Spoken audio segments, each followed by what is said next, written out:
Good afternoon, everyone. I'd like to call this meeting to order of the Jacksonville Tourism Development Authority. I'd like to welcome everyone. Before we begin, we just want to note that we are observing social distancing today, and that's why we are in this room and we are spread out, not in our normal meeting settings to accommodate for the social distancing. We're also limiting the number of people that are in the room. So you'll see people coming in and out if we need speakers, and you'll see some of that movement as needed. We've also invited folks that are with us that are listening, and they're in rooms A and B, our meeting room A and B, and they're able to hear us and see us. And staff will, of course, help escort them in and out as needed. Further, our traditional partners who sit at the table with us are also in there, and they'll come in as appropriate. And now, without any further delay, we'll continue our agenda item for today. We'd like to welcome some folks that are with us today. I'd like to welcome Vice Chairman Commissioner Paul Buchanan. Thank you for joining us today. Commissioner Shanahan, thank you for joining us. And of course, Commissioner Tim Foster. So thank you for being with us today for this conversation. Today, we're going to have a continued conversation on the potential creation of a visitors bureau as a joint effort between the city and the county. Again, thank you for being with us. The first order of business is going to be the adoption of agenda, which is the single item. I'll need a motion to adopt that. So moved. Second. I have a motion and a second. Any discussion? All in favor signify by saying aye. Aye. Motion carries. Item number 4 is going to be your approval of minutes from our July 30th meeting. If there's no errors or any changes that you would like to bring up, we'll entertain a motion to adopt those as well. Make a motion. I have a motion. Do I have a second? Second. I have a motion and a second. All in favor signify by saying aye. Aye. Okay, motion carries.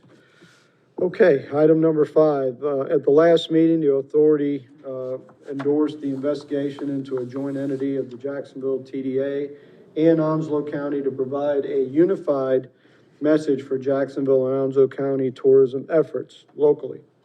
The authority authorized work that is to be presented about the structure and potential formation of a joint entity.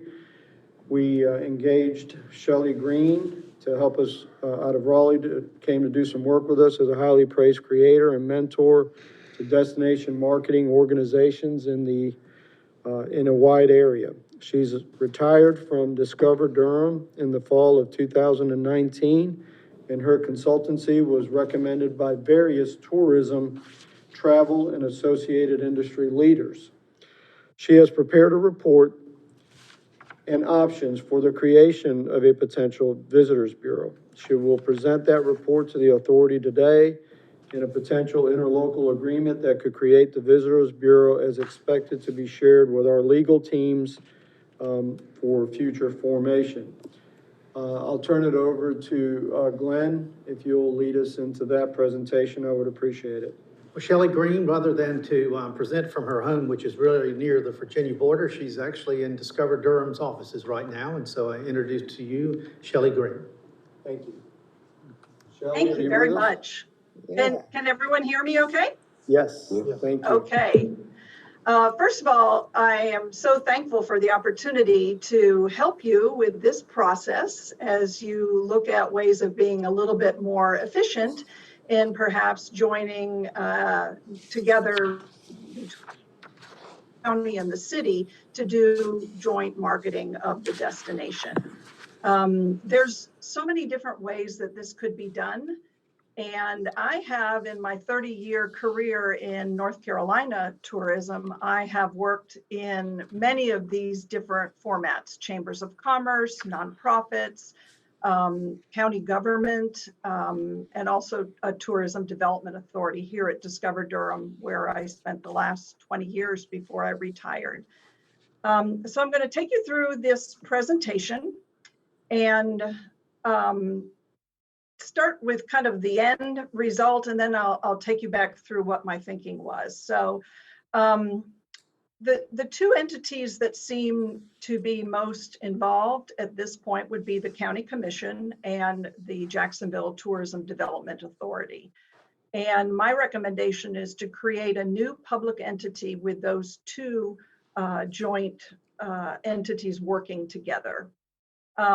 Something that could be added to this is a sports commission, and we can talk about that a little later on because that's not as crucial to getting a new entity and a new visitors bureau up and running, but it is also something to keep in mind as a possibility. In this entity, I think the gold standard for North Carolina, and something that we have here in our state that many other states don't have, is a tourism development authority. And in order to do a joint tourism development authority, you would need to revise your legislation. And I don't think anybody was really interested in doing that at this time. So I believe there's still other ways that you can get this accomplished through a public entity. But basically, the way that this would work in my recommendation would be for each of those entities, the Jacksonville TDA and the county commissioners, both of whom have an occupancy tax, would allocate some funds to this joint venture. They wouldn't allocate all of their funds, and the funds have certain specifications in the act of legislation that created the occupancy tax in those two different entities. So you would still have fiduciary responsibility over that, and you would retain all of the other funds that did not go toward marketing and promotion. I think another great thing about this kind of a situation is that Swansboro, who also has a TDA, they could become a part of this if they so desired, and it wouldn't even need to be done immediately. This could be something that they could be added on at a particular point. But again, the TDA and the county would retain control over all of the funds that they have that are not put into marketing and promotion.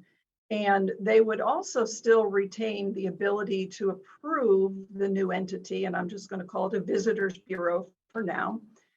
They would retain the approval of the visitors bureau budget and their plan of work or marketing plan or whatever name that they would call it. So now just going back in a little history on how I got here. Onslow County, their occupancy tax authority was established in 1985. It is to promote tourism and business travel. Jacksonville had theirs established in 2009. One of the requirements was that they have a tourism development authority that oversees that occupancy tax. And in their case, 1/3 is to be used for marketing and promotion. And that's going to be amended, I think it's in 2027, at some point in the future where 2/3 would go to promotion. Swansboro has the typical breakdown, 2/3 for promotion, 1/3 tourism related, although as you know, that's a much smaller destination with fewer hotel rooms in there. There's some examples of tourism promotion organizations that I just wanted to take you through. First of all, they're called all kinds of different names, and unfortunately, there's not a lot of standardization that's been done in this area. Some of them go by the initials DMO for Destination Marketing Organization. Some are CVBs, Convention and Visitor Bureaus. Some are Visitor Bureaus. They're all fairly similar in what they do, but there could be minor differences on what they do as an organization depending on the destination, but they're all fairly similar. So one of the first things that I wanted to look at was, should this be a public organization or private organization? And there's pros and cons of both. At the end of the day, I'm recommending a public organization because these are public funds. Yes, the hotels collect the occupancy tax, but it is a tax. And the Jacksonville TDA and the Onslow County Commissioners, have certain responsibilities to spend that in certain ways. Public organizations tend to be more transparent. There's tighter fiscal controls in place, open meetings so that the public can be involved. Might be a little bit more cumbersome to get things done because you can't just walk off and do something because it's not your money. So purchasing might be a little bit more cumbersome, but basically it's a very transparent and accountable way of doing this kind of work. Private organizations are also fairly common, especially outside of North Carolina. And in some of those areas, they have memberships where the private sector is participating in the endeavor and giving money, and they're not quite as open and transparent because they're private entities. So they're maybe a little faster, no restrictions on purchasing. And some of them, especially if you had a 501c3, could take charitable donations that would be deductible for the business or individual that was giving the donation. So, as I said, pros and cons to each of them. So first, let me take you through a couple of different models in the public realm. TDAs, Tourism Development Authorities, as I said, I think this is the gold standard. North Carolina is fortunate that it has it. Most of them follow kind of the same rules as far as their open meetings, open records, the composition of that board of the authority is specified by law. And then generally they hire an executive director who then will hire other staff to do the work of the authority. As a joint operation, one of the pros would be it's public, it's a governmental entity. If you tried to do a joint TDA in Jacksonville and Onslow County, it would require enabling legislation. And again, I don't think this is on the table at the moment. So having a TDA by itself as a joint entity really wouldn't work. One alternative would be to put a committee that is a visitor bureau committee under the TDA that's in existence, presumably Jacksonville, and they could oversee that. But there would be some cons to that in that the commission, the county commissioners, would not have as much control and access if you did it tucked under one organization. Another way of doing this that's public to make this a department within the city or the county. Generally, in this instance, this individual reports to the chief executive, which would be the city manager or the county manager or their designee. Sometimes it's tucked up under the economic development department. And some of the advantages are they're going to have government services. They're going to have the finance and the purchasing and the HR and IT and some of those services that are going to be more expensive for an entity to go out and provide for themselves. There's also some synergy that happens with the economic development folks in the city or county government, with the planning department, with the PIO and the communications department. So there's a lot of good things that can happen that way. But again, there's some cons. One entity, either the city or the county, would have to take this on, and that's going to add to their employee count. But it would be a governmental entity. It would be accountable. It would be transparent. But folks from the outside that really wanted to be involved and have a little bit more oversight could find that difficult to do if it's in a governmental entity like a city or county. Some of the private models, a 501c6 nonprofit. This is probably the most common way visitor bureaus are formed outside of North Carolina. And visitor bureaus have been around for more than 100 years now.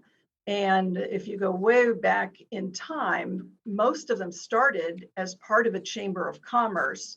And when they eventually got to the point of maturity that they were ready to spin off into their own organization, they just kept that same model that they were used to, which is what the chamber was, and that's a 501c6 nonprofit. One of the specifications, though, of being a 501c6 nonprofit is a membership component to it. So if you were to create this as a 501c6 nonprofit in Jacksonville and Onslow County, it would be private, so it would not be fully transparent. The IRS requires what they call meaningful membership support. And one of my hesitations on this model is that in a community the size of Jacksonville and Onslow County, that could put you in competition with your various Chamber of Commerce for membership support. But a pro is you have freedom to operate without what some people call bureaucratic oversight. And so that could be desirable in some places. Chambers of Commerce, as I mentioned, these are also 501c6s, and so many of the visitor bureaus that have been around for 50, 75 years started in chambers. The Visitors Bureau is typically a subsidiary or department, or in some instances, the president of the chamber is also head of the Visitors Bureau. So that would be something unique there.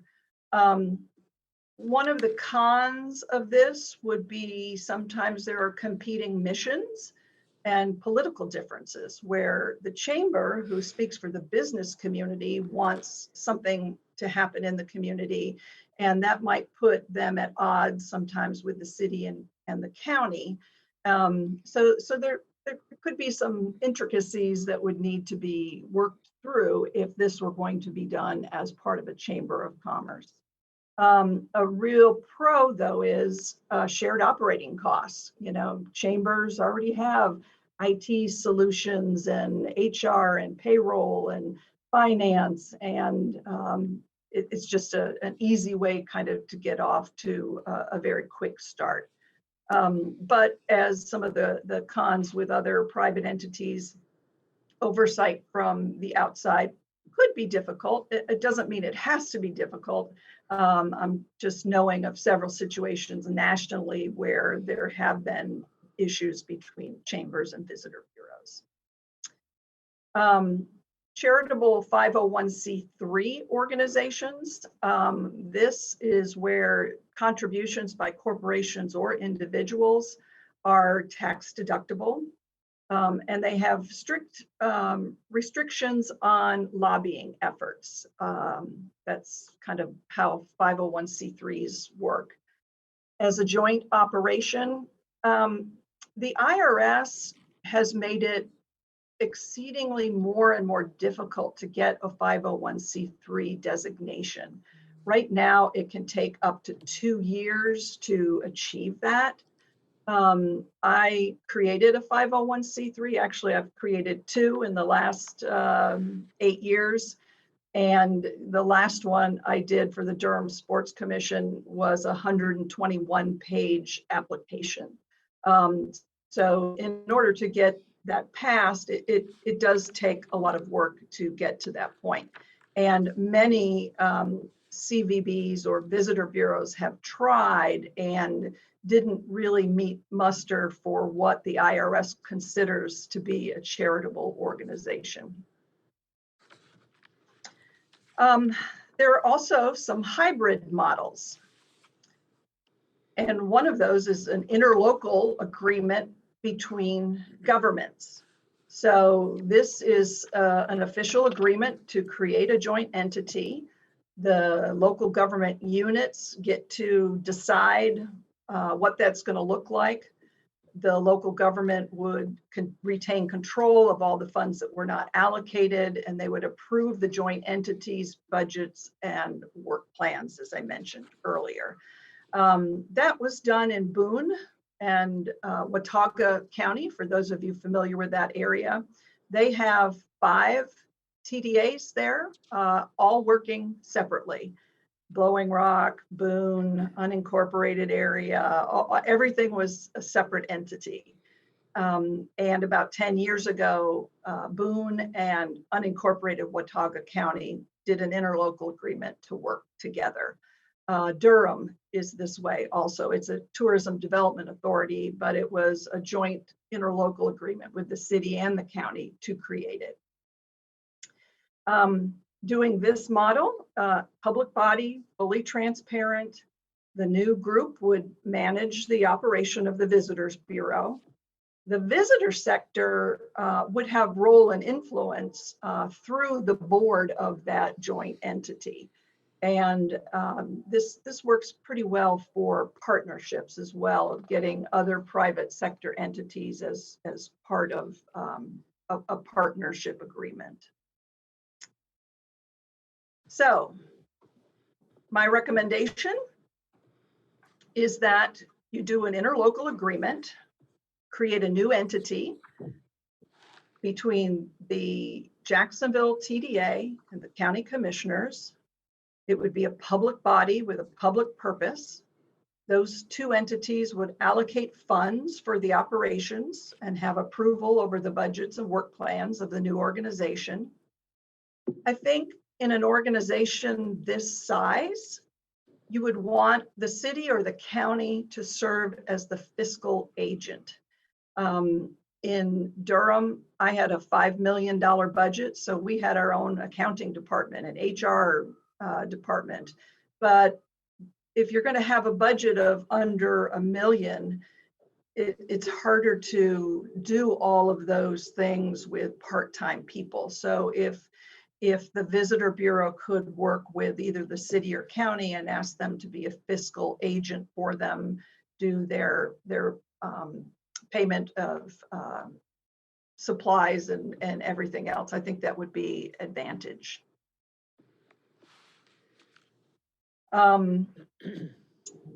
The Jacksonville TDA, the authority act that created you specifically designates that Jacksonville uses a certain percentage of their funds to promote overnight stays in Jacksonville lodging facilities.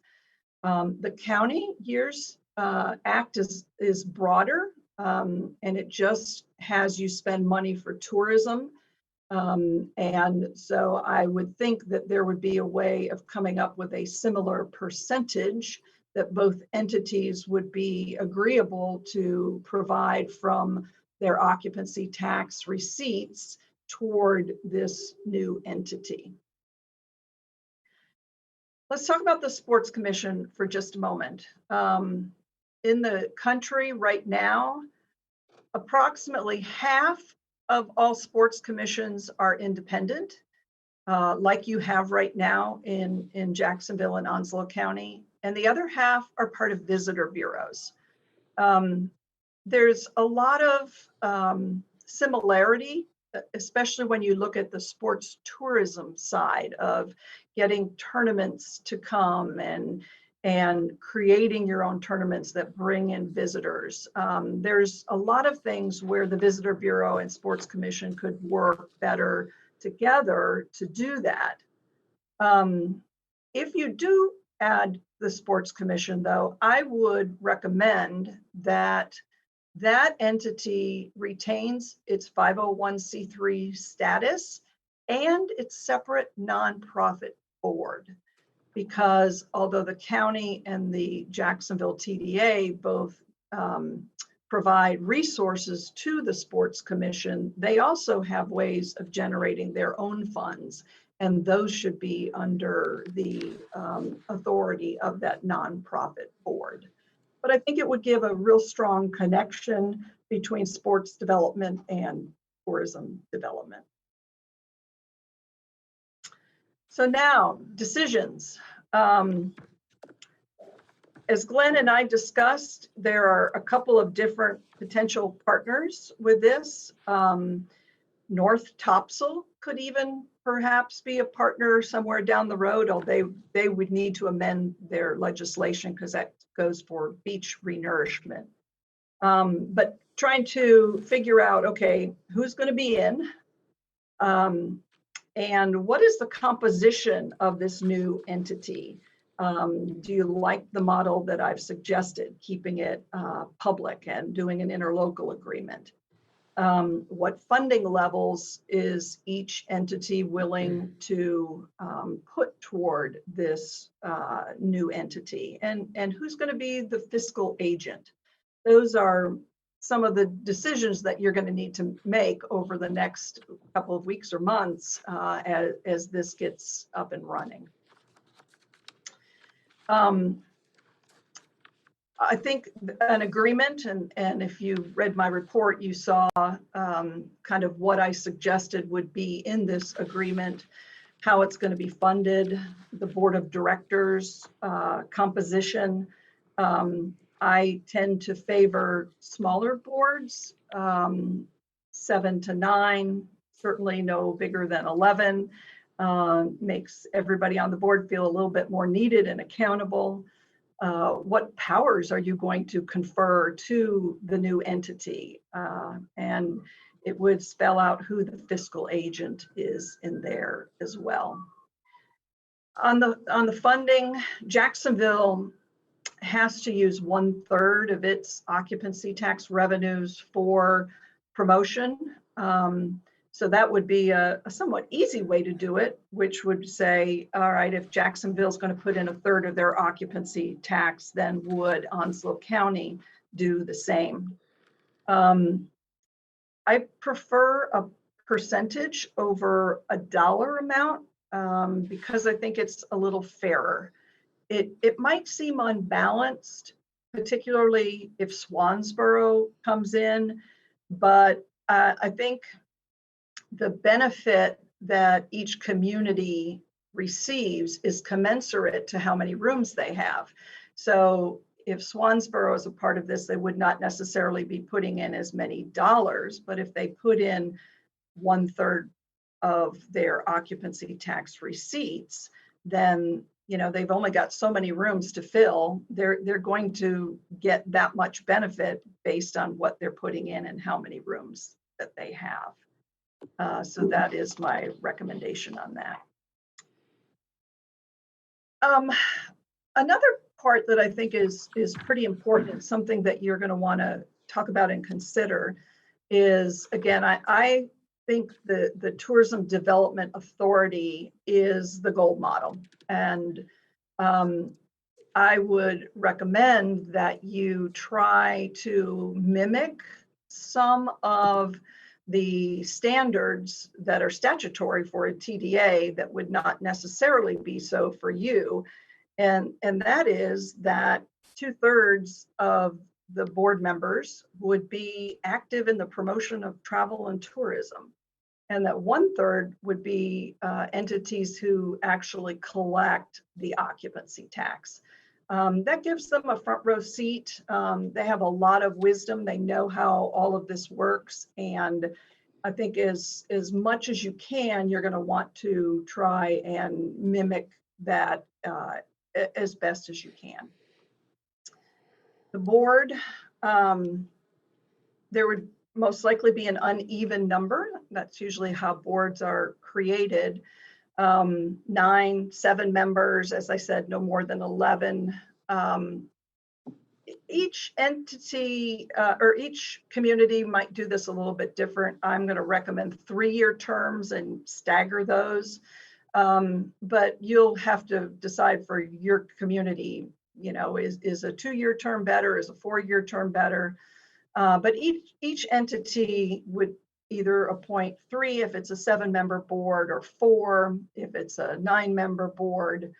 And then they would have to be active in travel and tourism. And then I would recommend that the board of directors self-appoints the last member. And that is because there may be somebody who didn't get appointed, but who has a certain type of expertise that the board believes would be beneficial for them to have.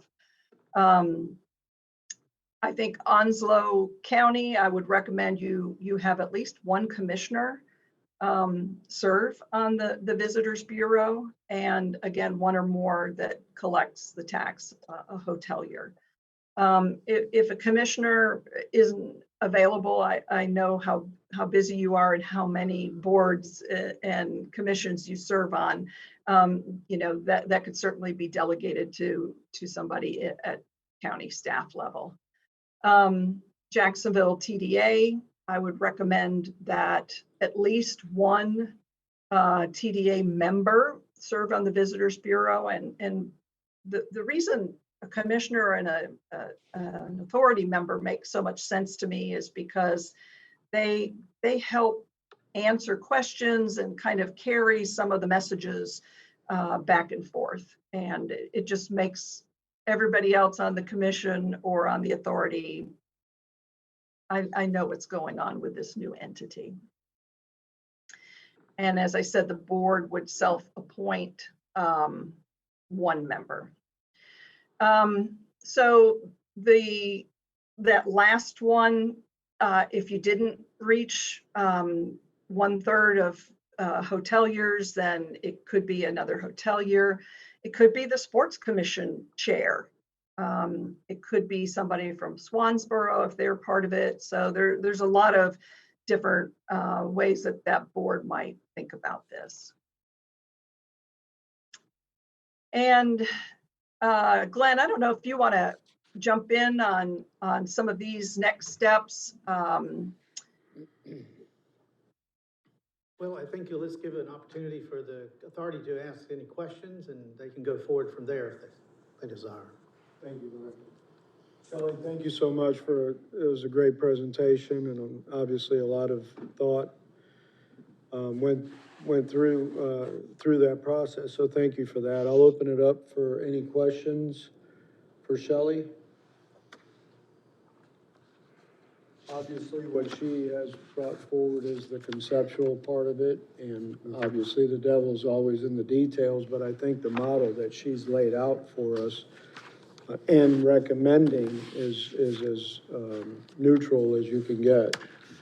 Obviously, we would need to work out all the details, but any questions concerning what she's presented today or anything at all?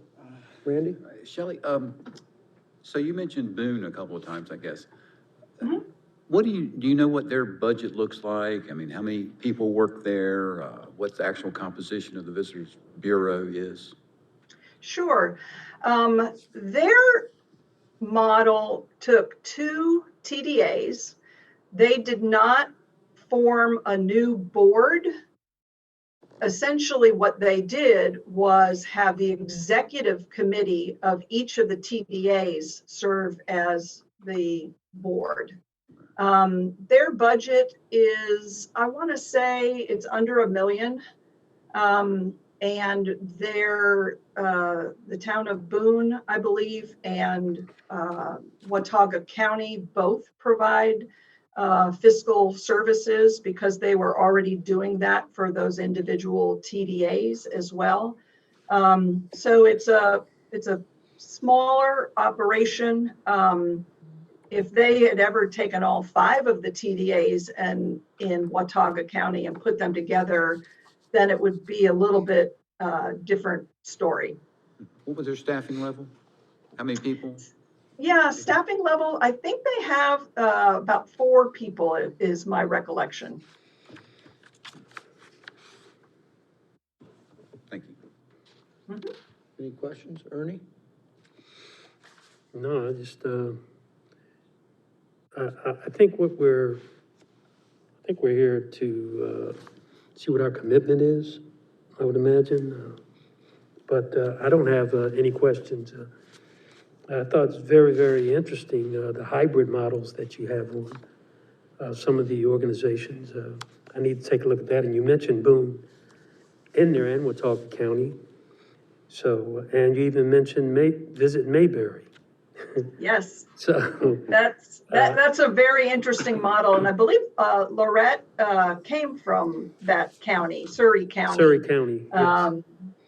Right, so they have 5 different entities, but that increased their marketing budget by something like 70% to all work together. So there's definitely some good reasons to do so. Yeah, so I just, Mr. Chairman, I just need time to go over this like everybody else, but I like what I see. Thank you.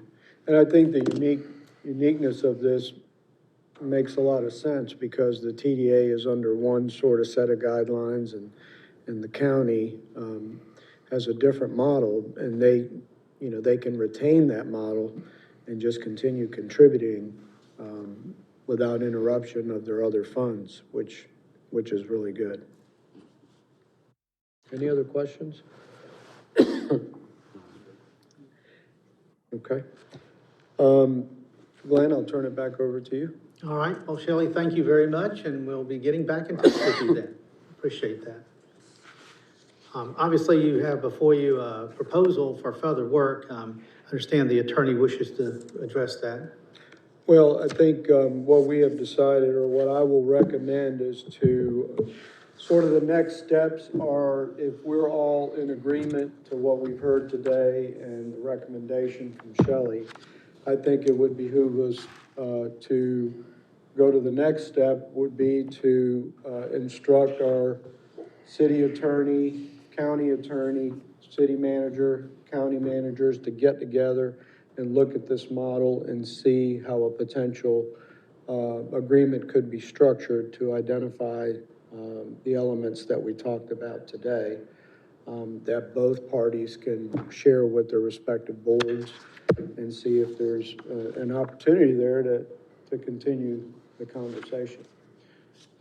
So I guess before you today would be that question. And then I would also add that we have budgeted some funds for Shelley for the current work that she's done and potential further work that we may need her to do or not do. So what I would recommend, and as item number 6, is to keep her as under retainer and then have the attorneys and staff seek her out if there's additional information that may be needed, or is that adequate or appropriate? And there's a budgeted amount that you did last time. And we can retain that amount. Yes, you've already got in the budget $8,000. I think that you agreed to pay for the work to that date was $1,500, correct, Glenn? Yes. And so there's still some money left there, is that correct? In the Yes. 8,000? Then just leave that there, and if we need to call on Shelley, we'll just use that, again, as a retainer or an account to draw on for additional hours that she may Incur as Yes, part sir. of that work. Yes. Okay. In having said that, do we need to vote on item number 6? No, sir. Okay, we could leave it as is. Okay. Okay. Would it be appropriate to ask our visitors today if anyone has any questions or any of the commissioners that are with us today that we've worked together on? Is there any questions for Shelley or anything you want to add? Okay. Thank you.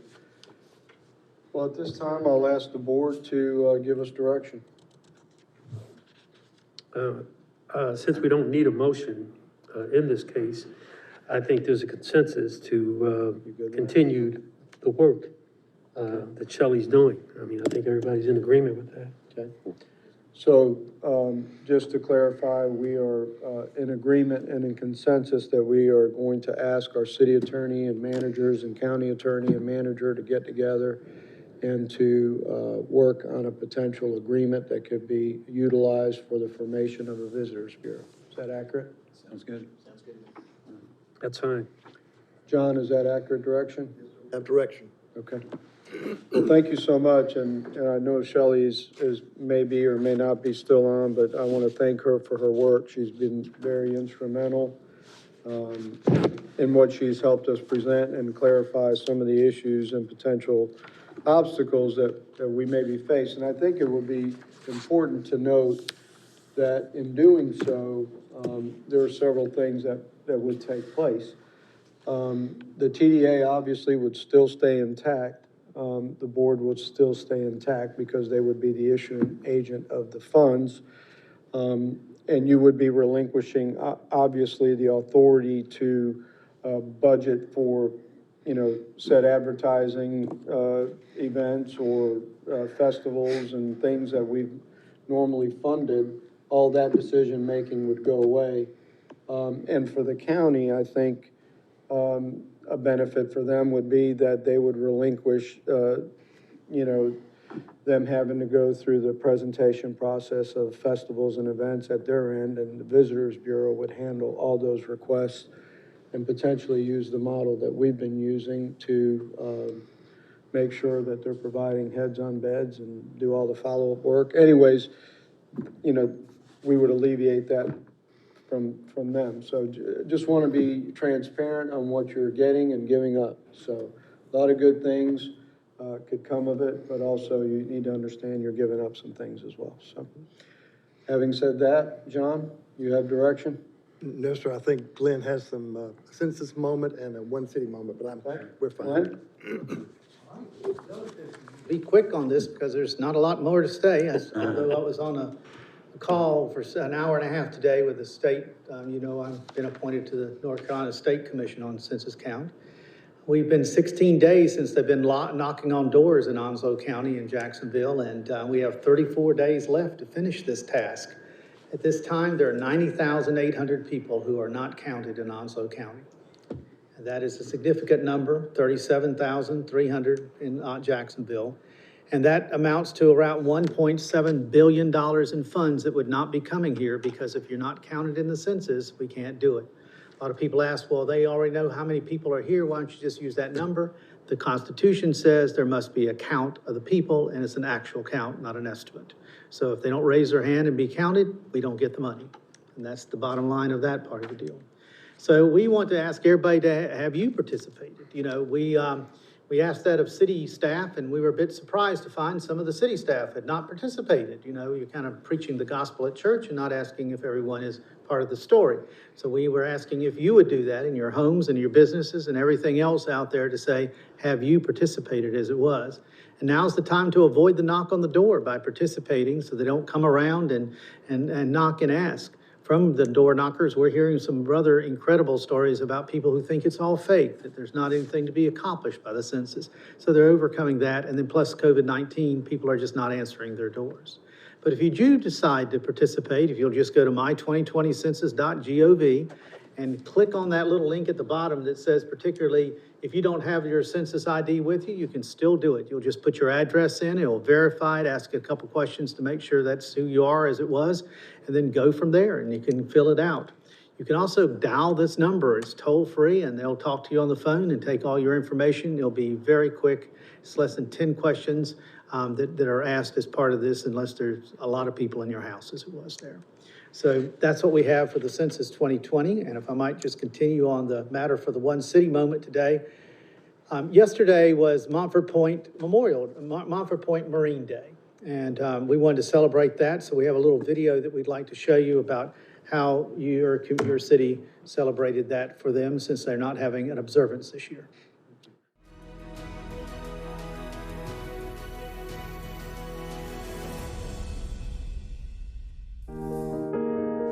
My full name is John Lee Spencer.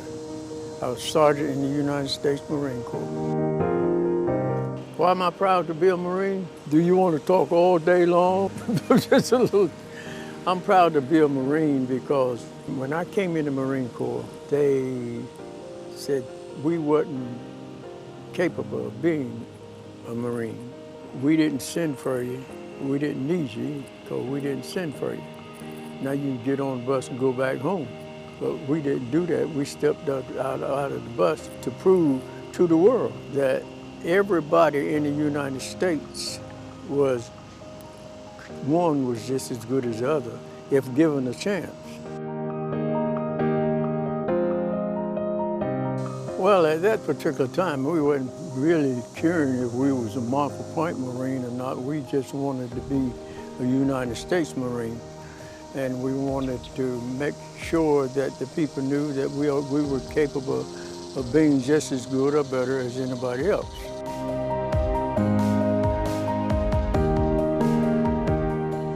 That memorial there, it means a lot to me because I was one of the first black Marines to go into combat with these two, 2nd and 3rd Ammo companies.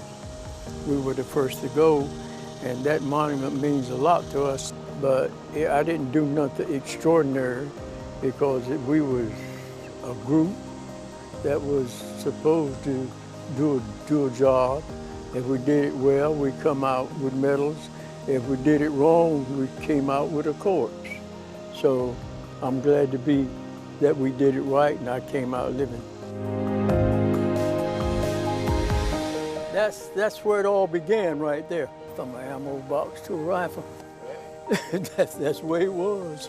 We had been dedicated as United States Marines, not a black Marine or a white Marine. We were a United States Marine, so therefore that put us above color. It made us just one with our country. That's what make us feel so good.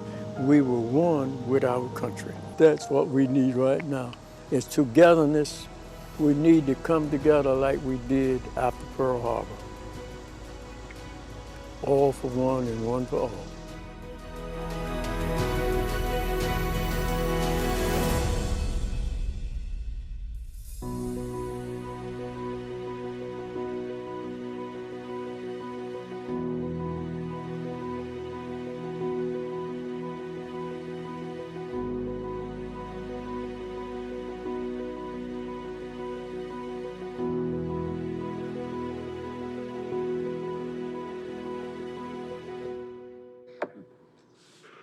Directors? I'm proud to be a Marine. Again, thank you for those that attended today. And again, my last comments are change is never easy, but necessary sometimes. And I think the discussions that we're having today are important to have, whether they go anywhere or not.